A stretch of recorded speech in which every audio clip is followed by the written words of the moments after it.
Muy bien, buenas tardes. Estamos en semana 7 y esta semana corresponde hablarles sobre el tema de quemadores.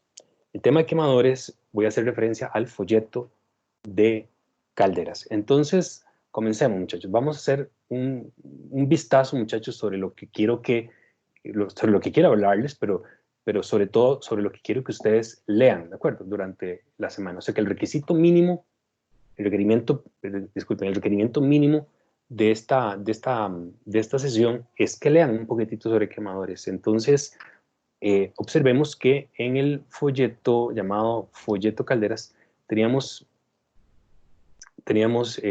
a partir de la página 31, teníamos la definición del quemador, las funciones y los diferentes tipos de quemadores. Así que vamos a hacer como un vistazo, muchachos, a lo que está aquí en este documento. Empecemos. Sin ustedes ver, muchachos, sin ustedes ver, y para que no vean, pues voy a quitar un momentito la presentación. Y díganme, muchachos, ¿cuáles son las funciones del quemador? Voy a quitar la presentación y ayúdenme, muchachos. De aquí a las 2:30 nos hemos ido. En todo caso, me tengo que ir porque tengo clases a las 3, pero ayúdenme ustedes. Alguno especialmente para que empiecen a repasar para mañana, ¿verdad? Porque hay una evaluación para la teoría. ¿Qué es el quemador y cuáles son funciones? Ayúdenme. Eh, rec- no, Ok, Esteban, ahorita le cedemos la palabra a alguien más que habló por ahí. Esteban, Una de las funciones que me acuerdo de la tarea era permitía mezclar el aire con el combustible el aire. para, Ujú. para permitir la combustión, buena combustión. Ok, ok, muy bien. Esteban dio dos elementos, pero recuerden que en el quemador se presentan 3 cosas, hasta 4 cosas, ¿de acuerdo? ¿Alguien me podría complementar lo que nos comentó Esteban? ¿Alguien iba a hablar de forma simultánea con Esteban? Que participe, o cualquier otro, muchachos. Recuerden, en el quemador se presentan 4 cosas, recuerden, 4 cosas. O sea, se permiten 4 cosas. Ocurre una gran cosa, ¿verdad? Pero básicamente en ese volumen de control hay 4 participaciones importantes para generar la llama que queremos. Andrés, dime. Pero yo lo que iba a decir era que era para atomizar el combustible. Ok, muy bien. Muy bien, entonces el quemador. Ajá, ¿alguien más que quiera compartir? Recuerden que en ese volumen de control teníamos el tetraedro del fuego, ¿verdad? Ahí se permitía ese volumen de control donde se permitía que se generara el tetraedro del fuego, ¿verdad? No solamente estamos inyectando el aire primario, donde está el oxidante, teníamos la chispa, ¿verdad? La chispa, necesitamos agregar energía para que ocurra algo. Tenemos ¿qué dije? El oxidante, la chispa, el oxidante, carburante, chispa y un cuarto elemento que es lo que llamamos la reacción en cadena. Es un espacio que en la medida en que tengamos una excelente atomización, como creo que lo decía Andrés, más fácilmente íbamos a lograr que el carburante entrara en estado. ¿En cuál estado, Fiorella? Fiore. Estado gaseoso. Eso, muy bien, Fiore. Usted sabe, usted sabe. Claro, el carburante tiene que estar en estado gaseoso para poder combustionarse. No puede estar en estado sólido ni en estado líquido. Necesitamos, la palabra más bonita es como volatilizar. Volatilizar. Para lograr, o más bien, para tener un quemador de alta eficiencia, si hablamos ya de quemadores de alta eficiencia, ¿qué necesitamos? ¿Qué necesitamos para decir que acabo de comprar y digo, mira muchachos, tengo un quemador de alta eficiencia, digo yo aquí, ¿verdad? Un quemador de alta eficiencia es esto. Entonces ustedes, ¿qué me dirían? ¿Qué características va a tener ese volumen de control para que sea un quemador de alta eficiencia? Características que puede tener. Bernal, ¿estás ahí? ¿Qué me dirías? Cualquier cosa que digas está bien. ¿Me escucha, profe? Sí, te escucho. ¿Podría repetir la pregunta? De las Sí, cosas del quemador. Sí, para que un quemador sea de alta eficiencia, ¿qué características tiene? Lo que digas está bien. Lo que queremos es construir la idea. Creo que entre las características debería tener no sé si incluye las boquillas, pero primero que pueda difuminar o, como se le dice, atomizar las partículas del combustible. Muy De esa bien. manera facilitaría que se mezcle con el aire. Y no sé, algo había leído de que la boquilla la boquilla puede hacer que haga el movimiento de vórtice para que también sea mejor la combustión, pero no sé si eso tiene que ver. Todo tiene que ver.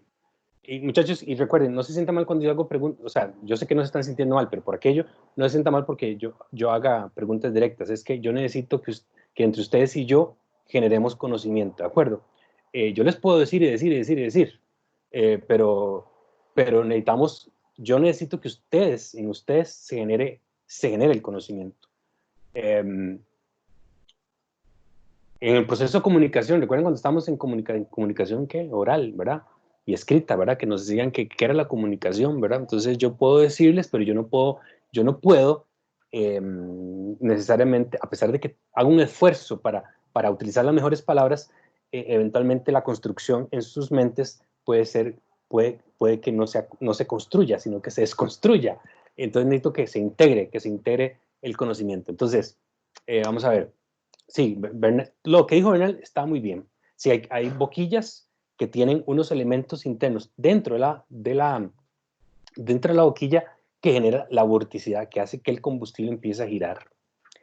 Pero eventualmente podríamos utilizar, antes de que llegue la boquilla, o justamente en el ingreso de la boquilla, utilizar filtros, porque sabemos que los hidrocarburos pueden venir con lodos, con agua, etc. Entonces necesitamos filtritos. Cada boquilla de las que ustedes vieron ahí en el folleto Calderas, en el ingreso tiene un filtrito, justamente para facilitar o permitir de que el fluido fluya a través de la boquilla sin obstrucciones. Pero antes de que pase por el filtro, eventualmente podríamos utilizar cosas, creo que se los dije, catalizadores, ¿se acuerdan? Utilizamos catalizadores que nos permiten justamente, por ejemplo, los catalizadores magnéticos, que las fuerzas intermoleculares en la gran molécula del hidrocarburo se debiliten, justamente para que sea más fácil la atomización. Recuerden que el quemador se instala en esa parte rígida, robusta, que le agrega rigidez mecánica al quemador. El quemador se apoya en una corona que se llama el housing. Y parte del housing es utilizar difusores. O sea, el aire primario a la hora de ingresar por el quemador, utiliza el difusor del housing justamente para hacerlo girar en una dirección particular, mientras que los anillos de tobera, así se llama la palabrilla, escuchen, anillo de tobera, dentro de la boquilla hace que gire el combustible en dirección contraria. Entonces eso permite justamente, muchachos, que el flujo de aire y del combustible sea eficaz para la volatilización del carburante. Entonces, utilizar, que el hecho de que tengamos un quemador de alta eficiencia implica muchas cosas, ¿verdad? Que utilicemos las boquillas adecuadas, que hayan difusores, que hayan anillos de tobera, que justamente el grado de solidez, porque creo que sabemos, se los había dicho, muchachos, que dependiendo del hidrocarburo va a ser más o menos complejo la volatilización, convertir ese hidrocarburo en estado gaseoso. Y es por eso que utilizamos diferentes tipos de quemadores. ¿Qué es entonces un quemador de alta eficiencia? Es un volumen de control que me permite que a ese volumen de control la formación de la llama ocurra en condiciones muy especiales que se aproximen a las condiciones estequiométricas de la combustión per se, o de la combustión que queremos con el hidrocarburo que estamos utilizando ahora para el quemador. Muy bien, sigamos. Profe, una consulta. Los filtros que usted mencionaba que iban antes del de la boquilla, ¿cada cuánto es recomendable cambiarlos? ¿O cómo sé yo cuándo es necesario cambiarlos? Vean qué interesante la pregunta de William. Vean qué interesante. A ver, yo se la puedo responder, pero yo creo que el resto de los 2, 4, 6, 8, 10, el resto de los 10 compañeros pueden responderle. ¿Cuál es la mejor respuesta técnica e ingeniería a la respuesta de William? ¿Qué me dicen? Que depende del fabricante. Eso, lo que indica el fabricante. Parece que, que no te respondí, pero sí te respondí. O el compañero que respondió está en lo cierto. Esa es la mejor respuesta. Eso depende de muchas variables.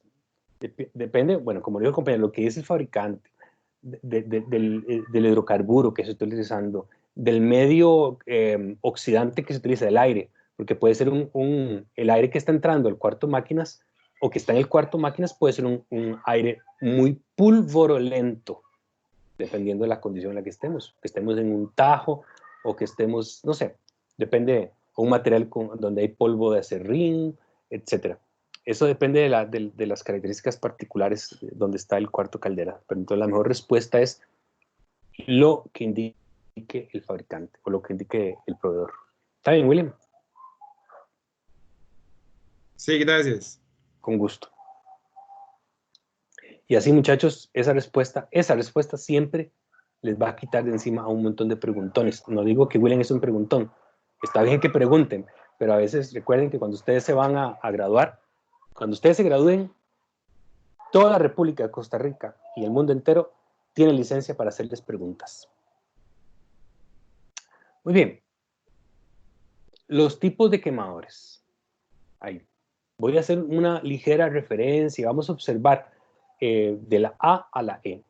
Pero el requerimiento de esta semana, en particular para este laboratorio, para este tema, yo sé que no es un laboratorio per se, pero para este tema, es que ustedes me lean esta sección, ¿de acuerdo? Vamos a hacer lectura de esta sección de quemadores, del quemador y los tipos de quemadores. Cuando vemos esto de quemadores, los tipos de quemadores, para muchos de ustedes y para mí yo creo que va a ser al principio bastante comprensible porque es que utilizamos quemadores de vapor atomizante, por ejemplo, o porque utilicemos quemadores de aire atomizante, o cuándo utilizaremos quemadores de atomización mecánica, cuándo de atomización mecánica con flujo variable de retorno, y cuándo quemadores de copa giratoria, digamos. Cuando hacemos la lectura, yo esperaría, yo quisiera, muchachos, de que quede claro cuándo utilizamos uno u otro. Vamos con el primer caso.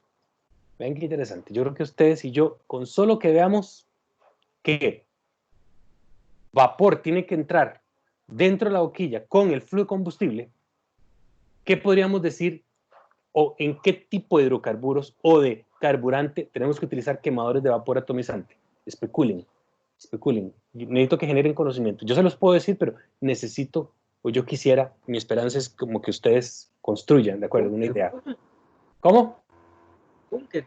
Ahí está, ¿ven? O sea, le llegaron. El sentido común ingenieril, muchachos, les habló.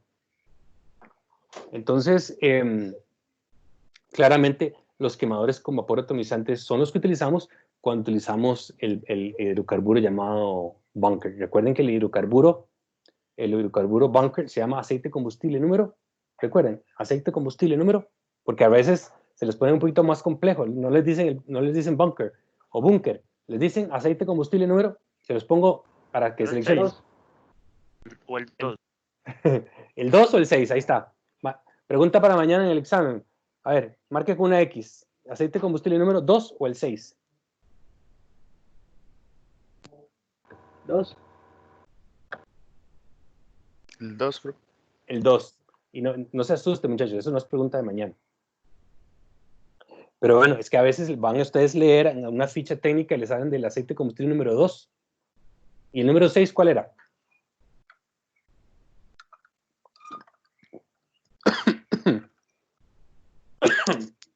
¿Cuál era? ¿El 6? Perdón.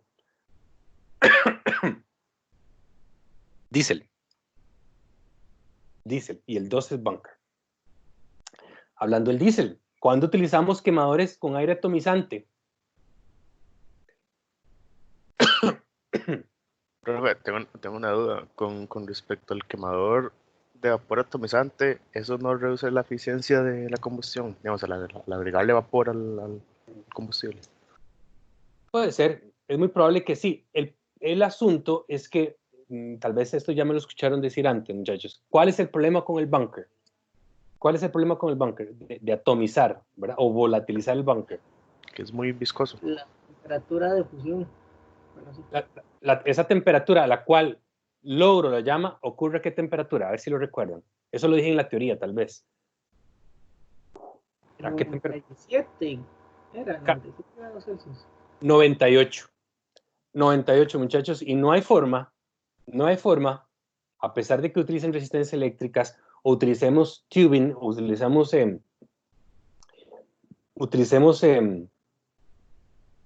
vayamos calentando las tuberías desde el tanque principal hacia el tanque diario y del tanque diario al quemador con traseo se llama, trazas de vapor, o sea, envolvemos la tubería del bunker con una tubería de cobre por donde está circulando el vapor.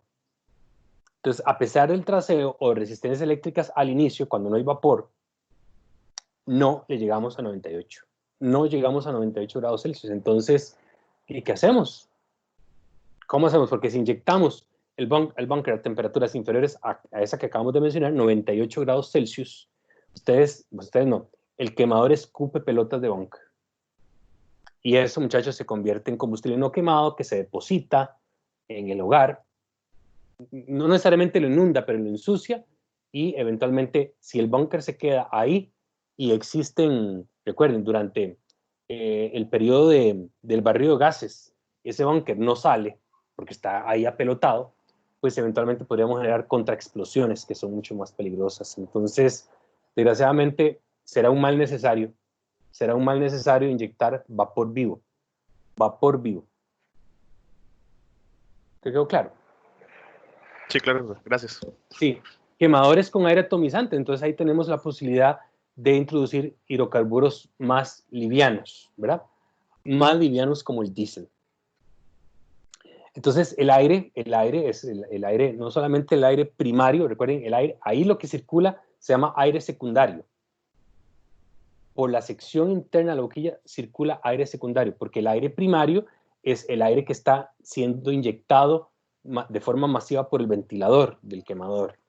Ese aire secundario, normalmente son flujos de aire comprimido, pero de baja presión, ¿verdad? De baja presión porque si no ustedes es como soplar la velita del que quebra, apagan la llama. Son flujos de aire secundario, porque muchachos, en combustión, en calderas, hablemos de calderas, que es lo que nos interesa en este momento, está el aire primario y el aire secundario.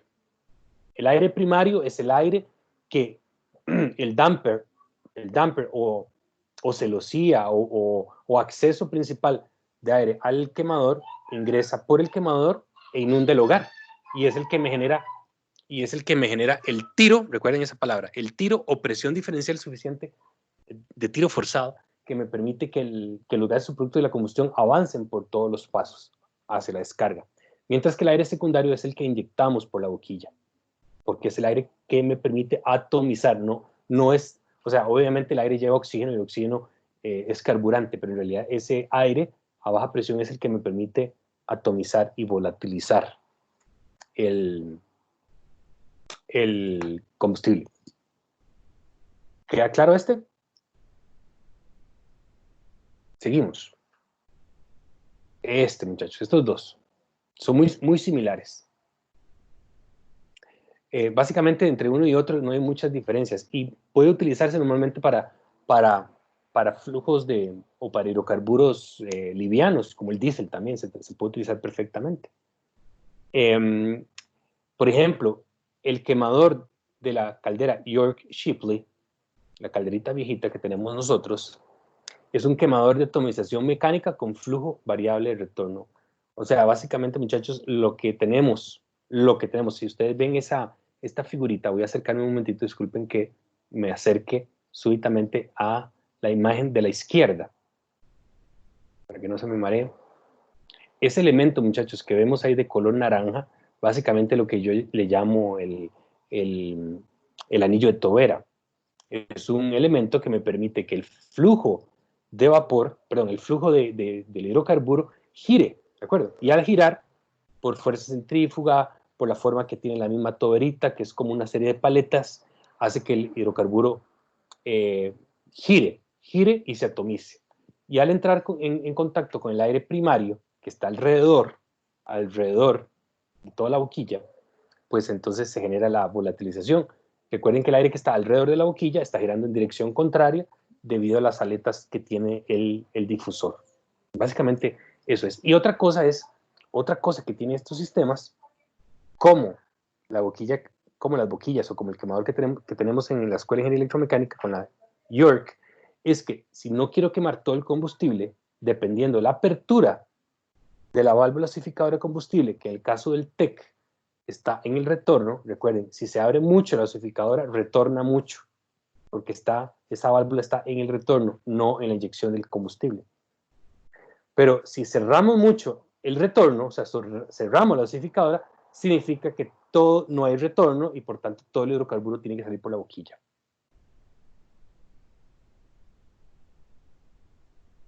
Disculpen, me alejé mucho. Básicamente todos estos sistemas en los quemadores, pues no es un trabajo aislado, ¿verdad? Es un trabajo conjunto entre el quemador, el ventilador, los difusores, el diseño de las boquillas, el grado de solidez que me permiten que el quemador trabaje con altas eficiencias y genere altas eficiencias de combustión. Por eso es importante.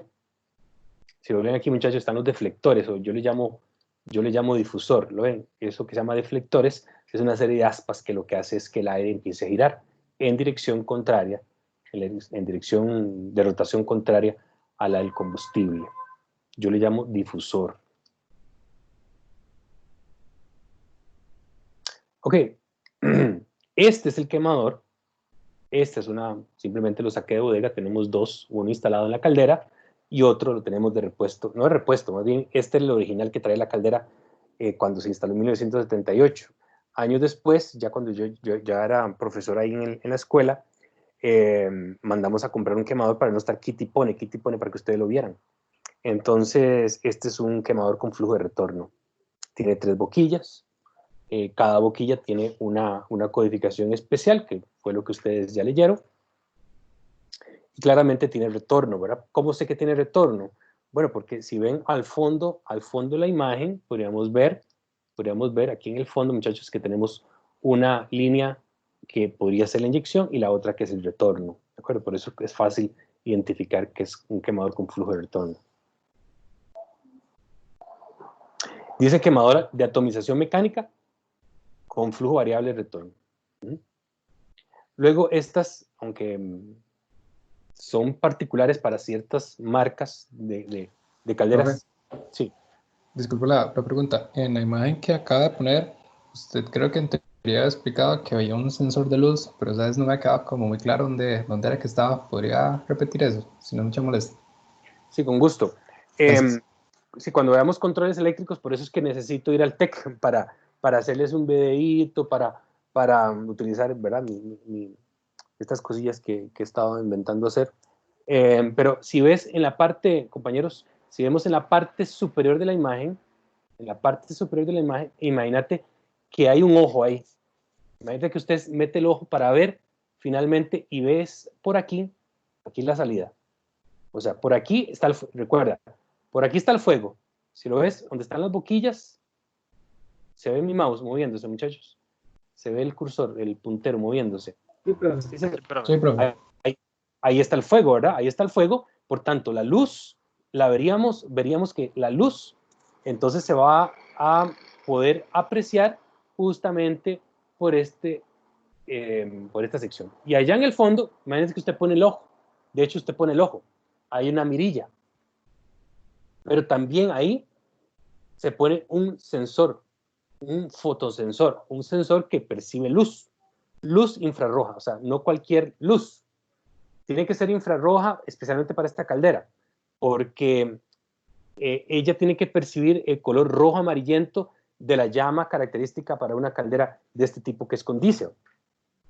Porque si no, yo con solo la luz del cuarto de la caldera, la luz de los fluorescentes o la luz día, ya percibiría luz. Entonces tiene que percibir ese espectro infrarrojo. Si él percibe señal, entonces ella lo que le manda es una señal al programador para que mantenga las electroválvulas abiertas. Si él percibe que ya no hay luz, significa que ya no hay fuego. Y si ya no hay fuego y las electroválvulas no se cierran y permanecen abiertas, eso implicaría de que empecemos a inundar el quemador con combustible, cosa que es peligroso, como ya lo mencioné hace un rato, que eventualmente si la caldera se apaga y vuelve a encenderse con rastros o con una gran masa de hidrocarburo ahí en el lugar, se podría generar una contraexplosión por todos los vapores del hidrocarburo que quedó ahí encerrado. Entonces, Denis, por esta sección se instala el fotosensor. Pero ya la próxima semana les traigo un poquito más de material para que no se lo imaginen demasiado, ¿verdad? Para que sino que lo vean un poquito más en vivo. ¿Está bien, Denis? Listo, gracias, profe. Con gusto. Bueno, les decía que estos quemadores de copa giratoria, pues básicamente, muchachos, lo que sucede es que el combustible entra y esa copita empieza a girar. Es como una copa, como un cono truncado, hueco, y con un montón de huequitos en la superficie. Entonces ella empieza a girar y con el aire primario lo que sucede es que la llama en este momento, pues para la imagen correría hacia la derecha, pero es una copita que está girando y por donde está aspersando una gran cantidad de combustible. Pero eso se utiliza dependiendo del fabricante. ¿En cuáles fabricantes? No sabría decirles exactamente, pero dependiendo del fabricante utilizamos uno u otro. En George Shipley o en Donnelly es muy común utilizar de flujo de retorno, pero no les podría especificar en cuál fabricante se utiliza de copa giratoria, pero existe. No es muy común. Aquí lo que estamos viendo, muchachos, es una sección donde vemos el quemador. Es un quemador de atomización mecánica con flujo variable de retorno, como en este caso es de la caldera Clayton. La caldera Clayton sí tiene retorno. El retorno pues va al tanque de combustible. En la parte baja de la imagen, en la figura 2.18, lo que ven, muchachos, son las dos bujías. Voy a acercar un poquito más, o las candelas, lo que hace el chispazo, y tendremos las dos mangueras con estas dos mangueritas que se ve por aquí, muchachos, es la inyección y el retorno. Mientras que esta sección que vemos aquí, más grande, que es como una sección, parece como de material cerámico, ese es el fotosensor de la caldera, pero de la caldera Clayton. Esta es una sección... Profe, Sí. una consulta. Los quemadores que no tienen retorno de combustible, ¿no se puede controlar la cantidad de combustible que llega al quemador? ¿O cómo? Digamos, ¿para qué es o por qué es necesario ese retorno de combustible, digamos, en ese tipo de quemadores? Digamos, ¿cuál es la ventaja? Sí, recuerden o sepan que las calderas es muy conveniente, dependiendo la demanda de vapor, tener alto fuego, bajo fuego o modulación del fuego, justamente para que la caldera entregue cierto flujo másico de vapor que se adecue a la carga o a la demanda de mis líneas de producción. Entonces, es necesario los flujos de retorno, y eso es básicamente los flujos de retorno existen cuando yo necesito que la caldera module. Esta caldera, en la que estamos viendo, tiene una modulación en realidad no tiene modulación, lo que tiene es alto fuego o bajo fuego, nada más. Esta, la Clayton. Mientras que la más viejita, la caldera, la York Shipley, tiene bajo fuego, medio fuego, en realidad tiene una serie de posiciones muy variables, pero digamos que tiene más bajo fuego, mediano fuego, alto fuego, y tiene la posibilidad de estar modulando, o sea, va variando la posición del damper y de la osificación del combustible para adecuarse a la producción de vapor. ¿Está claro, Andrés? Sí, pero entonces, digamos, en relación a las otras, digamos, porque las otras no tienen retorno de combustible, digamos, ¿cuál es la ventaja o desventaja que eso tiene? O sea, las otras no pueden modular la cantidad de combustible que llega, es de todo o nada. Así es. Entonces, la ventaja que tienen estas dos calderas, tanto la Clayton, ¿verdad? Que son las que tenemos cerquita, con respecto a las que no modulan o las que no tienen posición de alto, medio o bajo fuego, es que justamente la producción de vapor es siempre la misma, y eso provoca que, ¿qué va a ocurrir? Recuerden, lo que va a provocar es que la presión en el domo o en la cámara de vapor va a alcanzar la presión de trabajo. Y si la presión de trabajo se alcanza, recuerden que la caldera lo que va a hacer es que se va a apagar. Y si se apaga, recuerden que le toma a ella 2 minutos, al menos en las de tipo escocés, le va a tomar 2 minutos volver a producir fuego. Entonces, si digamos, la producción de vapor no es para estar regulando cierta cantidad específica, o no se requiere una presión constante en la línea de producción, entonces no hay retorno. Pero si yo quiero, o sea, si yo no quiero que la caldera se apague para siempre tener buena presión de vapor en la línea de producción, no me conviene calderas que no modulen o calderas que no, sí. Ahora, no, disculpe que sea como la preguntara, pero entonces las calderas que son de búnker, esas utilizan los que son de vapor atomizante y esos pueden tener retorno de combustible. Sí, en algunos se pueden adecuar. Podría ser, o sea, puede ser una mezcla, pueden ser porque estamos hablando básicamente como de la boquilla, en el primero, para el que vimos de vapor atomizante, puede tener retorno, entonces es una mezcla entre la tercera y la primera, entre la tercera y la primera que vimos, del tipo quemador. Ok, perfecto, profe, muchas gracias. Con gusto. Ok, ya casi vamos haciendo cierre, muchachos. Bueno, aquí lo que vemos, muchachos, es pues, la caldera, nuestra caldera, la más nuevecita, la Clayton. Y aquí lo que vemos es, está enfocado en la parte de abajo para que pensemos, muchachos, sobre el ventilador, ¿verdad? Entonces, este es un ventilador centrífugo. El ventilador entra el aire entra en esta dirección y sale radialmente, ¿verdad? Hacia adentro, hacia la sección donde tenemos ese espacio llamado la cámara de combustión, ¿verdad? Que es el hogar de la caldera, de ese tambor de la caldera acotubular.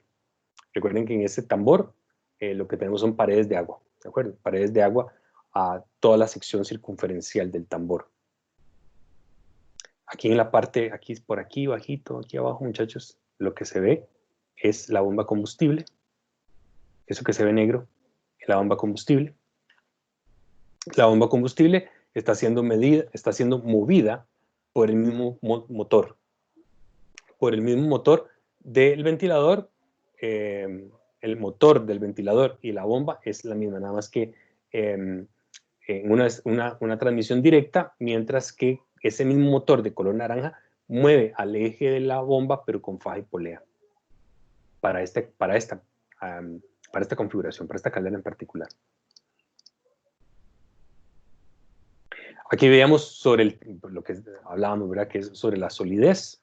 Cuando vemos una boquilla, la información de la boquilla es muy particular, muchachos. Una boquilla para una misma capacidad de caballaje caldera, una boquilla de diésel no es la misma boquilla para una de bunker, justamente por las características de viscosidad. O sea, espero para la próxima semana traerles unas imágenes donde vemos una boquilla de diésel y una boquilla de bunker. Una boquilla de diésel estoy usando mis manos. Una boquilla de diésel va a ser una boquilla así chiquitita, mientras que para una misma capacidad de caballo caldera o de capacidad de potencia caldera, una boquilla de bunker es una cosota gigantesca, ¿de acuerdo? Pero se van a ver algunos elementos como los anillos de tobera, que esos que hacen que ponen en movimiento el flujo de combustible. Ok, seguimos aquí proyectando. Y entonces veíamos que cuando tenemos una boquilla hay cierta información importante. Si el fabricante del quemador me dice que la boquilla es de 30 grados, pues no pongamos unos 90 grados. Por eso es que tenemos que siempre instalar el repuesto que recomienda el fabricante, no lo que haya. Y a veces ocurre, porque muchachos, yo sé, les va a pasar, que en bodega puede ser que haya un repuesto, pero el repuesto que hay no es el que le corresponde a ese quemador. Bueno, pongamos este por mientras, pero que no sea un por mientras permanente. En el quehacer diario puede ser de que tengan que ustedes reaccionar rápido y utilizar una boquilla que tengan ahí en bodega, pero que eso se convierta en un por mientras, no en algo permanente. Tenemos entonces la información de las boquillas.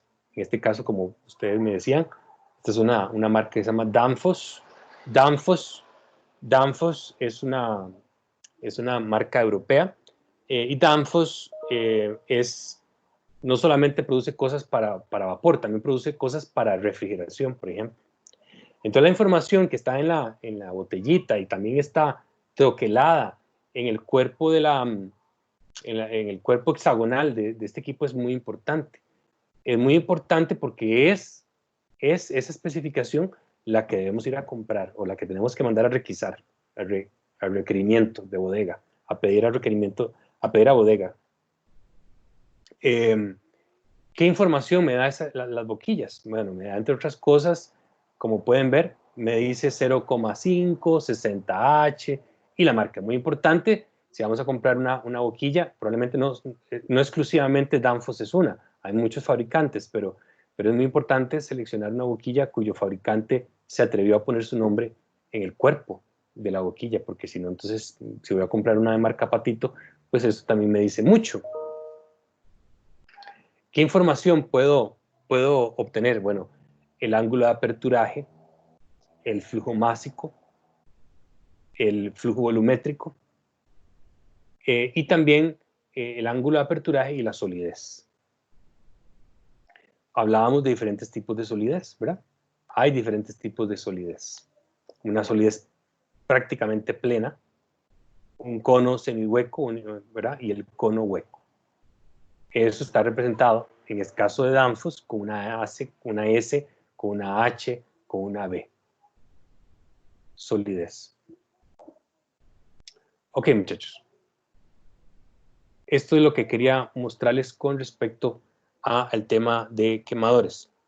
Voy a proceder a hacer el cierre de la reunión, a no ser de que alguno tenga una pregunta a este momento. A este momento de la reunión, ¿alguno tiene alguna pregunta? Si no, voy a proceder a hacer el cierre de la grabación.